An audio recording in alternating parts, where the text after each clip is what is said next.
नमस्कार दोस्तों, मैं गौतम राज आप सबका स्वागत करता हूं मैं इस यूट्यूब चैनल में। आज के हम इस वीडियो में सीपीयू के बारे में पढ़ेंगे। सीपीयू क्या होता है, यह कैसे कार्य करता है, इसका मुख्य कार्य क्या क्या होता है।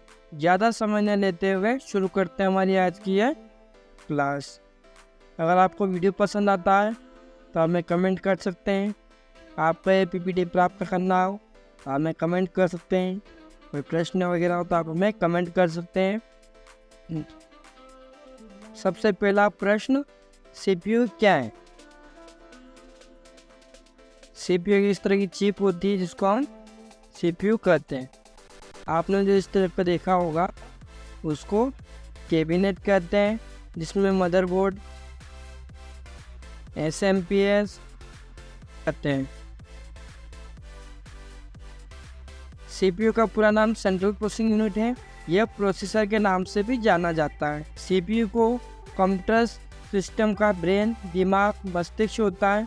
सीपीयू कंप्यूटर सिस्टम का ब्रेन, मस्तिष्क या दिमाग भी कहते हैं।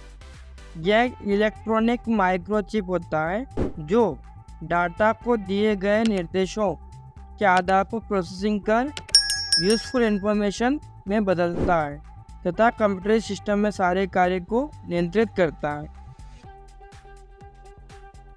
अगला सीपीयू की विशेषता।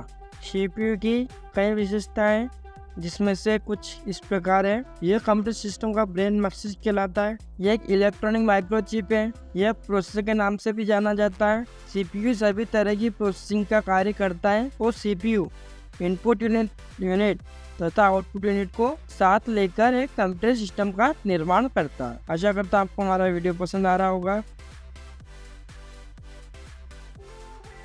अगला सीपीयू के कार्य। सीपीयू के कार्य आप देख सकते हैं। सीपीयू यूजर द्वारा दिए गए डेटा और निर्देशों को पढ़ता है, उन दिए गए निर्देशों के आधार पर गणना करता है और प्रोसेसिंग करता है। यह डेटा और निर्देशों को संग्रहित करता है मेमोरी यूनिट में तथा प्रोसेसिंग के दौरान आवश्यकता पड़ने पर उन्हें एक्सेस करता है तथा प्राप्त आउटपुट को मेमोरी में जगह प्रदान करता है। अगला है सीपीयू प्रोसेसिंग के दौरान प्राप्त इंटरमीडिएट रिजल्ट को भी स्टोर करता है। स्टोर करने के लिए मेमोरी को निर्देशित करता है। यह कंप्यूटर के सारे कंपोनेंट जैसे इनपुट, आउटपुट, स्टोरेज डिवाइस आदि को नियंत्रित करता है। लास्ट ये कंप्यूटर को सारे कार्यों को नियंत्रित करता है। अगला सीपीयू के कंपोनेंट या सीपीयू के भाग। सीपीयू को 3 भाग होते हैं। पहला तो मेमोरी यूनिट, दूसरा कंट्रोल यूनिट और तीसरा अरिथमेटिक लॉजिक यूनिट। अब मेमोरी यूनिट किस प्रकार की होती है वो देख लेते हैं। हार्ड डिस्क होता है, रैम होता है, मदरबोर्ड से होता है, कैश मेमोरी होती है, सीपीयू माइक्रोप्रोसेसर होता है और रजिस्टर होते हैं। अगला है मेमोरी यूनिट या स्टोरेज यूनिट। मेमोरी अथवा स्टोरेज यूनिट का प्रयोग डेटा व निर्देशों के साथ ही इंटरमीडिएट रिजल्ट व फाइनल इंफॉर्मेशन और स्टोर करने के लिए किया जाता है। डेटा व निर्देश प्रोसेसिंग से पूर्व यूजर द्वारा इनपुट किए गए डाटा व इंस्ट्रक्शन इनपुट डिवाइस की मदद से। अगला है इंटरमीडिएट रिजल्ट या मध्य स्तर परिणाम। प्रोसेसिंग के समय सीपीयू द्वारा प्रदान किए गए रिजल्ट को इंटरमीडिएट रिजल्ट कहते हैं। लास्ट है फाइनल इंफॉर्मेशन रिजल्ट। प्रोसेसिंग के बाद प्राप्त रिजल्ट इन सभी को मेमोरी में स्टोर करता है वह मेमोरी यूनिट का होता है। अगला मेमोरी यूनिट अथवा स्टोरेज यूनिट के कार्य। अब हम इनके कार्य देख लेते हैं। हमने यहाँ 4 कार्य लिखे हुए हैं। पहला है प्रोसेसिंग के लिए जरूरी सभी डेटा व निर्देशों को स्टोर करना जो कि इनपुट डिवाइस से प्राप्त हुए हैं। प्रोसेसिंग के मध्य परिणाम को स्टोर करना। प्रोसेसिंग के अंतिम परिणाम यानी फाइनल इंफॉर्मेशन को स्टोर करना। लास्ट है आउटपुट डिवाइस के बारे में, आउटपुट डिवाइस में जाने से पहले डेटा को स्टोर करना। अगला है कंट्रोल यूनिट क्या होता है। कंट्रोल यूनिट कंप्यूटर के सीपीयू सेंट्रल प्रोसेसिंग यूनिट का एक महत्वपूर्ण भाग होता है जो सभी कंप्यूटर के कंपोनेंट को गतिविधियों के बीच सामंजस्य स्थापित करता है या को निर्देशित व नियंत्रित करता है। कंट्रोल यूनिट कंप्यूटर सिस्टम के कार्य को पूरा करने के लिए सारी व्यवस्था करता है, क्योंकि प्रोसेसिंग का कार्य तो एएलयू के द्वारा किया जाता है। माना आपके यहाँ कोई फंक्शन है, वहाँ पर सभी काम एक बंदा नहीं कर पाता और वो सभी को बताता है ये काम तुमको करना है, ये काम तुमको करना है, तो वही कार्य हमारे इसमें कंट्रोल यूनिट करता है।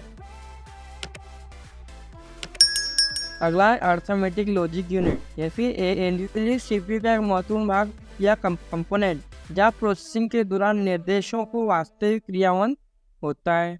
इसका उपयोग अंकगणितीय और तार्किक गणना करने के लिए किया जाता है। ALU के द्वारा दो तरह की गणना की जाती है। पहला होता है अंकगणितीय क्रिया या अंकगणितीय गणना। दूसरा होता है तार्किकी क्रियाएं या तार्किकी गणना। अंकगणित क्रिया का अंकगणित गणना अंकगणित ऑपरेशन के अंतर्गत जोड़, घटाव, गुणा, भाग आते हैं।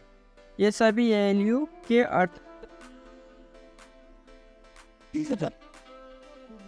अगला तार्किकी क्रिया या तार्किकी गणना। तार्किकी क्रिया के अंतर्गत लॉजिकल ऑपरेशन परफॉर्म किए जाते हैं। जैसे लॉजिकल ऑपरेशन के अंतर्गत तुलनात्मक कार्य गणनाएं की जाती है। ये सभी गणना ALU के लॉजिक भाग द्वारा की जाती है। इक्वल करना, less than, greater than, less than equal to, greater than equal to, less than और डो नॉट इक्वल टू, इस प्रकार के कार्य लॉजिकल यूनिट द्वारा किया जाता है।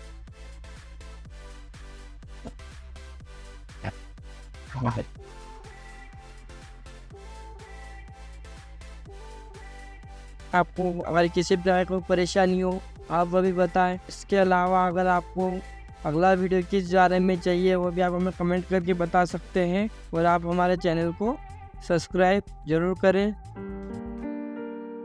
हेलो दोस्तों, इस चैनल पर हम कंप्यूटर को बेसिक से एडवांस लेवल तक सिखाते हैं, निशुल्क और सर्टिफिकेट भी देते हैं। तो चैनल को सब्सक्राइब जरूर करें इस प्रकार के और वीडियो देखने के लिए।